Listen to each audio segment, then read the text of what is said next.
বিএনপির ভারপ্রাপ্ত chairman Asia মহাদেশের নেতা তারেক রহমানের নেতৃত্বে আগামী বিএনপি সরকার গঠন করবে আর বিএনপি রাষ্ট্রীয় ক্ষমতায় আসলে প্রথমে চাঁদপুরের কচুয়া শিক্ষা ব্যবস্থাকে শক্তিশালীভাবে গড়ে তুলবে।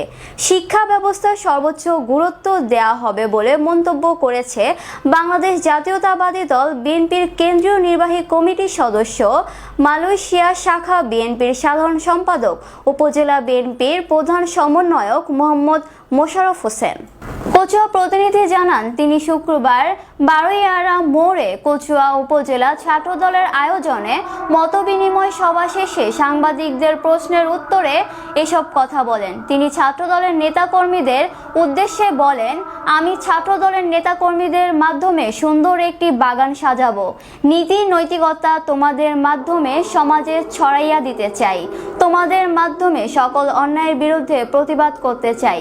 কচুয়া উপজেলা ছাত্রদলের সভাপতি মোস্তফা কামালের সভাপতিত্বে ও উপজেলা ছাত্রদলের সাধারণ সম্পাদক গাজী রশিদের পরিচালনায় এ সময় উপস্থিত ছিলেন উপজেলা বিএনপির আহ্বায়ক সাবেক পৌর মেয়র হুমায়ুন কবির প্রধান, উপজেলা বিএনপির সদস্য সচিব মঞ্জুর আহমেদ সেলিম, যুগ্ম আহ্বায়ক অ্যাডভোকেট মকবুল হোসেন, উপজেলা ছাত্রদলের সহ সভাপতি সাইফুল ইসলাম সোহেল, যুগ্ম সাধারণ সম্পাদক ফরহাদ পাটোয়ারি, সাংগঠনিক সম্পাদক আবরার কুদ্দুস, অর্থ বিষয়ক সম্পাদক আকিব মাহমুদ সহ উপজেলা ছাত্রদল, ইউনিয়ন ও ওয়ার্ডের সকল সদস্যবৃন্দ।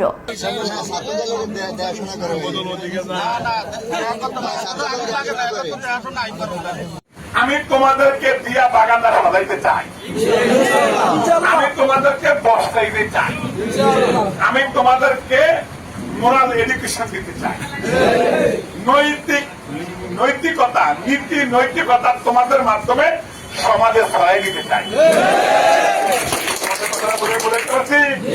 সমাজে অন্যায় অত্যাচার অবিচার যারা করবো তাদের কেন বাধা সৃষ্টি করতে চাই।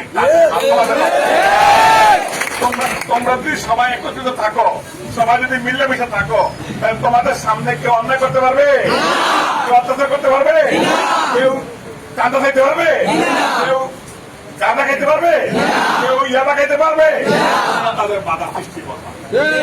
সমাজে কি হবে? সমাজে একটা ভালো সমাজ তৈরি হবে।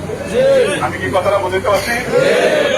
তোমাদেরকে এখন তোমাদের মাধ্যমে আমি কিন্তু একটা সুন্দর সমাজ গঠন করতে কি চাই। এখন আমাদের মতো কিছু লোক আছে যারা আমরা এটা চাই না।